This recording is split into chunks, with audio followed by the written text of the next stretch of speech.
Hey everybody, it's Rob Roberts, and we're going to do another Let's Remember video today for the game Dragonfire for the Atari 2600. And this will probably be a little bit of a shorter video because this game is really simple, as a lot of Atari 2600 games were back in the day. But, you know, like a lot of games I plan to do in this series, I just have such memories of them that I just want to revisit them even if for 5 minutes here on the modern YouTubes. So you can't see me because I'm hiding. The game's actually going, but I'm hiding. See, I was hiding over here in this wall. And when you're behind the wall, you're safe. You can't get hit with these little fireballs that fly out at you. So obviously the task is to dodge these fireballs and make your way to this treasure room. And when you're in the treasure room, you get all the ding. Oh, you don't get hit by fireballs. That's one thing you do in the treasure room. But you hear all the dings when I actually pick up the treasure here in the room as I'm dodging the dragon's little fireballs. So this guy's not so bad because it's just the first level. And then once you collect all the treasure, as I'll do here, there's the exit. So you use the exit to get out, and here you are again on the next screen that gets a little more difficult. And the dragon gets faster, and so on, and so on. And that's essentially the game. There wasn't a whole lot to it, but I just have a lot of memories of this game. My best friend when I was like 6 or 7 years old had a ton of Atari 2600 games, and I used to go to his house, and we would play like a lot of the games, you know, as long as our parents would let us. And I had like maybe like a little shoebox thing filled with games, and he had just a gigantic collection of games, and this was one of them. And I don't know what it was about the game, because obviously it's ridiculously simple, but I mean, a lot of the good Atari 2600 games really were simple. You think about a huge selling game like Kaboom, and Kaboom was what? A little paddle running across the screen catching bombs, which is like one of my favorite 2600 games. So, you know, a lot of these old Atari 2600 games had a little trick to it, and this one was dodging the dragon and dodging the fireballs. That's pretty much it. This game was put out by Imagic. Imagic had a very kind of unique cartridge that they had. It was very silver, and so you could kind of recognize a lot of their games at first glance if you ever played Atari 2600 games. Some of the other games they did, Atlantis I know is a huge one, and there was like a sequel to that, Cosmic Arc, which I have to do as a game at some point because I played that one a lot too. And I think their biggest one was called Demon Attack, was a game that they put out that was very similar to a couple other Atari titles that were out there, because Demon Attack was like one of the top sellers ever on the 2600. I lost all my lives. It goes by that fast. I mean, there's something about the rapid pace of this game too that I think makes it very addictive. And you get 7 lives, which, you know, most games you get 3 lives, 5 lives, but in this game you get 7 lives, which is quite a bit. So I think that kind of lends to the replayability. You might remember on the Atari 2600 you could use the select to actually select the different games. There's a little select switch that you would toggle, and some of the different things you can do here is you can set it for 1 or 2 players. So if I had another person to play with, we could alternate back and forth with the 2 joystick ports and kind of compete for the high score or whatever.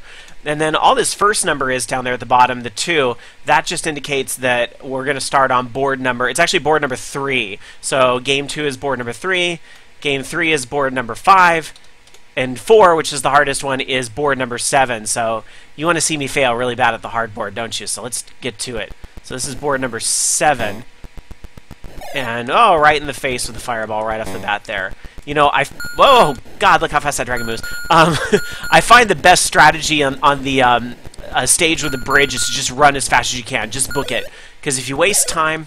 I have to be a little more I have to be a little more conservative here. If you just book it on the bridge, notice I just run back and forth. He chases me. If I just book it, I'm having fun just doing this.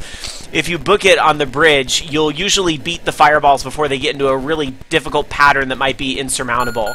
Oh yeah, I got past them. But the good news is if the fireballs ever become too much, you just run over here and you hide like I was doing in the beginning of the video, and I guess I'm standing behind like an invisible shield over here or something. They can't get me, so let's see if I can... Oh, I got through the bridge just in time to... not bad, I at least beat that board. It's something. So, okay, let me go back to the simpler one. We'll try, okay, back to good old plain game 1, board 1 here. A little more about this game that I know about. The guy who wrote it for Imagic, his name was Robert Smith. Not to be confused with the lead singer of The Cure. It's very 2 different Robert Smiths. I think this guy actually goes by Bob Smith, that made this game.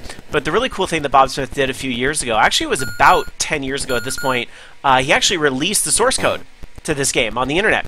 And I think you can go to AtariAge.com, which has a lot of the Atari resources, manuals, information, scans, and things like that. You can go to Atari Age, and they actually have the source code. You can download as a zip file. And it's really something else to kind of see how these games were programmed, because, you know, one thing about all these old games is that they really are not very large at all. I don't remember how large this game is, but a lot of Atari 2600 games were 4 kilobytes or 8 kilobytes. That's like not even a second of an MP3 file. That's like maybe 2 frames of video, maybe not even 1 frame of video. I mean, the amount of information that they put in these games is crazy. So they really had to, you know, make the most of the space. And the cool thing about the source code is that it's actually commented. So when you check it out, you can kind of see what does what, because it's written in assembly language, so it's near impossible to follow, because I mean, I downloaded it to kind of look at it and go, oh, cool, neat, that's what Atari 2600 games look like. Doesn't make any sense to me, but at least I, you know, kind of saw it. But it's commented, so you kind of get the sense of, oh, okay, well, here's the coding that shows what the chalice looks like, or what a fireball looks like, or, you know, how things work. So I think if you are learning how to hack or even program your own Atari 2600 games, as people are still doing in this day and age, I think looking at the source code for this game is a really great asset. So that's really cool that Bob Smith put that out there for everybody to take a look at, even if his game kills me repeatedly over and over again. I know there were some different ports for this game as well. I know we're talking Atari 2600 because that's the version that I remember. Oops, I didn't mean to loop it, but I guess that's just nature's way of telling me I need to do the hard mode one more time here, so let's try that. I know there were different ports of this game. I think I only really played it on 2600, maybe VIC-20. I know VIC-20 had a port of this game. If you don't know what a VIC-20 is, it's kind of what there was before. I need to watch the screen and not the camera. VIC-20 is what there was before there was Commodore 64. It was a older, oh my gosh, older Commodore computer before there was the Commodore 64. The 64 had 64 kilobytes of RAM. The VIC-20, as you can imagine, a whopping 20 kilobytes of RAM.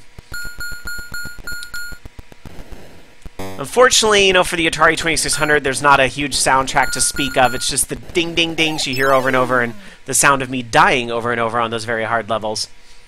I'm trying to think of what some of the other ports were. TRS-80, I know had a port of this as well. And ColecoVision, I think, was the other one. And I'm pretty sure it was on Intellivision as well, because I see the box art for that all over the place. But I never played it on Intellivision. But I bet some of you out there did. Let's see if I can get this one last treasure before this guy... Or I'll just make him run back and forth. You know that dragon is pretty big sprite for Atari 2600. I'm just going to do this the whole time. Slowly... Ah, damn it. That dragon sprite's pretty big for an Atari 2600 sprite. You'll notice everything else is maybe a quarter the size of that guy. Come on. Got it! I did it! Let's see how far I can get. You'll notice, too, on the video, there's a pretty bad flicker that you see. You know, that's just the nature of, again, trying to cram so much information into a cartridge. That flicker is not the emulator or the video or anything like that. In fact, the video, when this goes to YouTube, may kind of make it do some funky things. I don't even know. I know when I did the first take of this video the other day, I was recording at 30 frames a second, which is pretty normal for video. Damn. Let's take it down one more notch here. Okay, I was doing it at 30 frames a second, which is, you know, pretty normal for video, and because of the flicker in this screen, it was actually invisible. You couldn't even see the guy in this screen, which wasn't a lot of fun to watch. So I don't know, when it goes to YouTube, I may have the same problem, so we'll see. But yeah, there's a normal amount of flicker in this game that you would get on Atari 2600 games that obviously I know many more of you remember the Nintendo Entertainment System and the games that would get horrible flicker there, and it's for many of the same reasons. You'll notice it's mostly when you have all these fireballs on the screen that things get really bad. So hopefully on the 60 frames a second video you'll be able to see it a little better without the flickering. We'll see how it turns out. Alright, we'll see how far I get here on my last playthrough, and then we'll call it a video. Come on. Okay, I swear I'm not screwing up just to finish sooner, I promise. Alright. See, that first screen's not so bad. If you just make a run for it, not so bad. It's this screen with the fireballs that gets a lot more difficult. Get the magic lamp. All right. Oh. See, that's what I get for saying something, is that now I'm going to lose all my lives right here. Watch. That's what I get for opening my big mouth.